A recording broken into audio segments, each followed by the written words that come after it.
Hello to all you Kingdom Hearts fans out there. Of course, I'm continuing my review of Kingdom Hearts altogether. And as you can see from the pictures that you see before you at the moment, I'm going to be covering Kingdom Hearts Coded.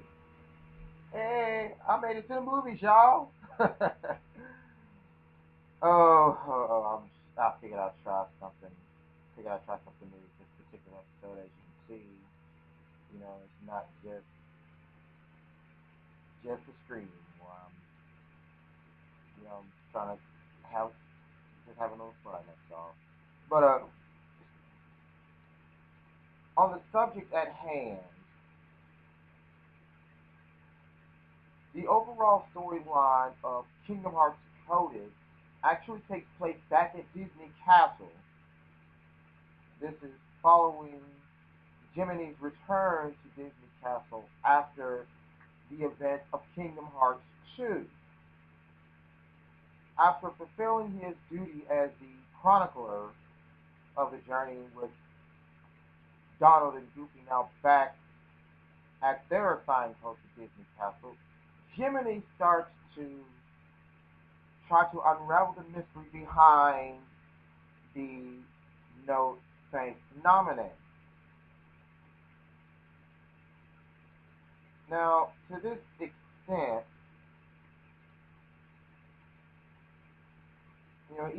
even Mickey was called in on it,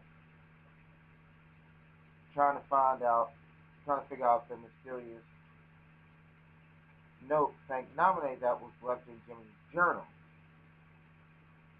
Now, for those of you who have followed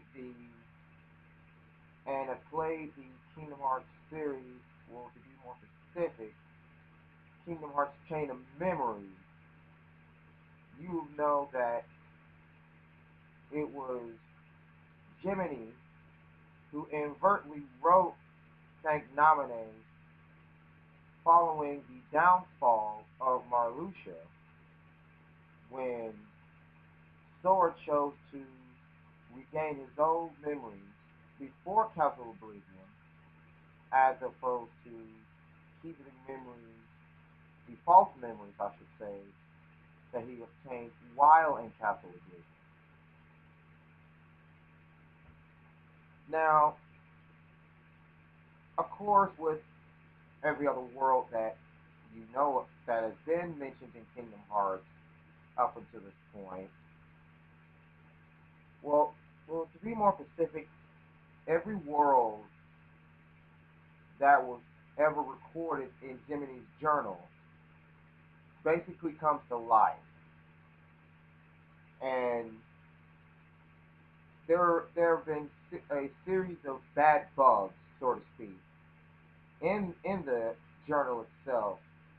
So Mickey, being the ever brave, loving king that he is, actually goes into the world of the journal to awaken a data version of Sora, or Data Sora to be more specific, is what they said in the actual strategy guide and the walkthroughs that I've looked at. Sora is given the task of going through the journal and getting rid of the bad bugs, so to speak, while purveying and preserving the good bugs of the journal. Now, whether Sora will run into Riku at some point during or while in this game, I do not know.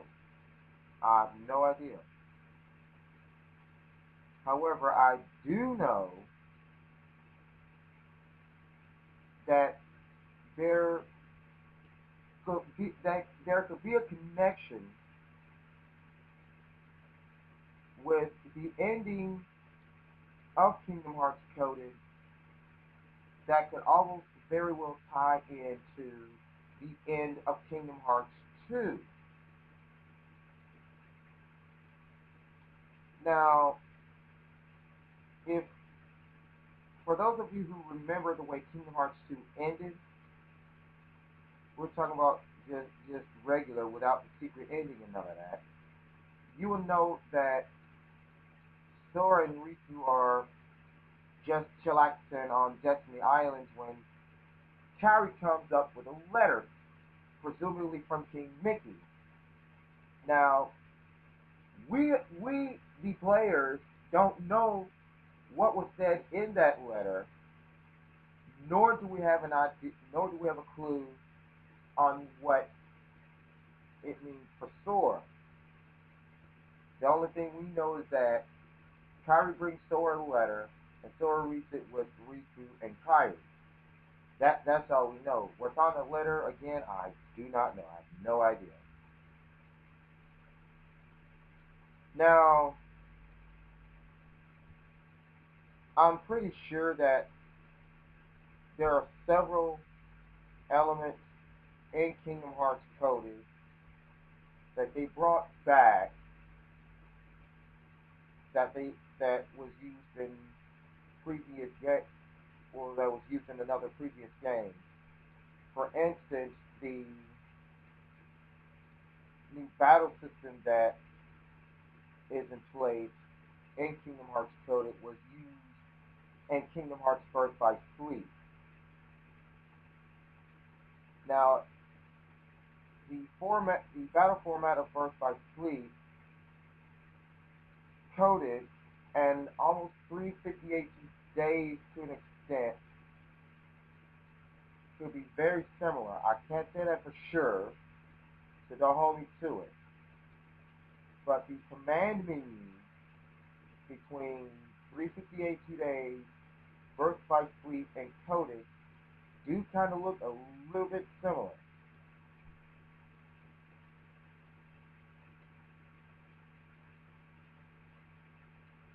As far as the ending of Kingdom Hearts Coded is concerned, King Mickey has a conversation with Data Sora, almost maybe quite possibly making a reference to Terra, Aqua, and Ventus, who are the three protagonists of Kingdom Hearts Birth by Sleep. Of course, everyone knows what happened to Terra, Aqua, and Ventus. Terra, unfortunately, succumbed to the darkness in his heart, and Master Xehanort ended up possessing him. Aqua, to prevent both her and Terra from falling into the darkness or succumbing to the darkness, Aqua sacrifices her armor and her glider to make sure that Terra didn't succumb to the darkness as well. So basically, she gave up her life trying to save Terra, which which I'm gonna go on the record and say that was very noble of Aqua to do so, and that should basically be for any true friend. You know, if you got a friend and you don't want to see him go down, and you'd rather go down in their place, that's what you do. Ventus ended up losing his heart after his battle with Vanitas. Now, while most people may actually say that, what really happened is that Vanitas' heart ended up traveling and migrating with Sora to, you know, to chomp on the bit and knock that little rumor out the way.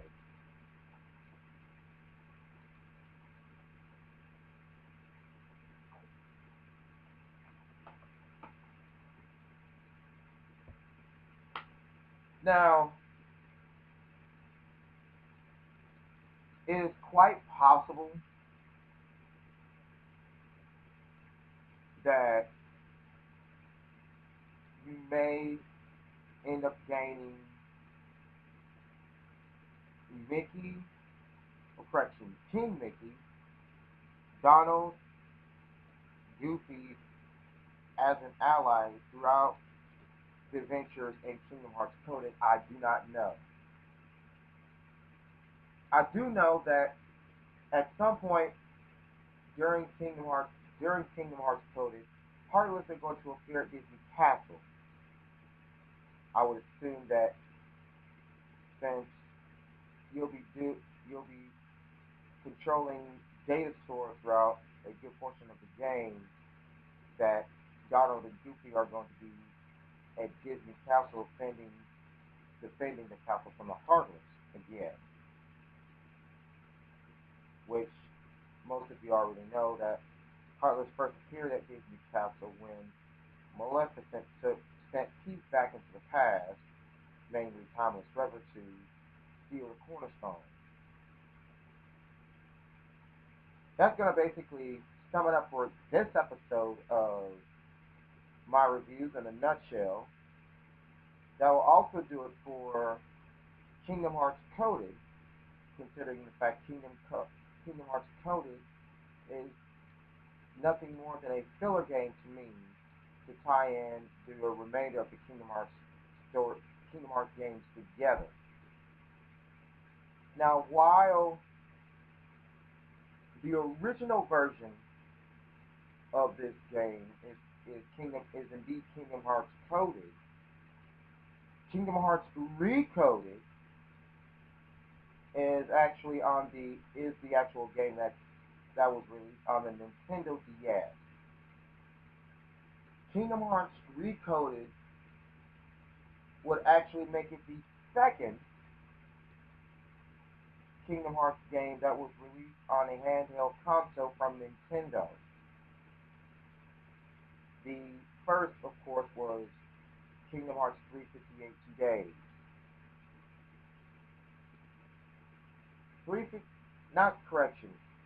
Kingdom Hearts Recoded would actually make it the third overall Kingdom Hearts game that was released on the handheld console.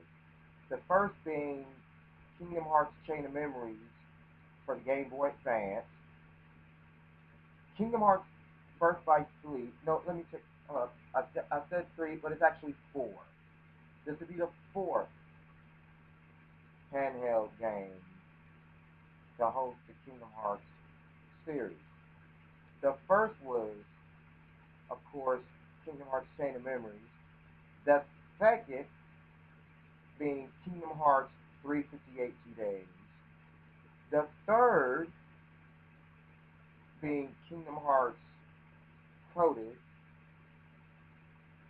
The fourth being Kingdom Hearts Birth by Sleep. I think I mixed those two up. The last game that I'll be going over is also on a handheld console. Of course, I am referring to Kingdom Hearts 3D, Dream Drop Distance. And if I remember correctly, Dream Drop Distance is on the Nintendo 3DS. Quite fitting name for the game and the console itself, if you ask me.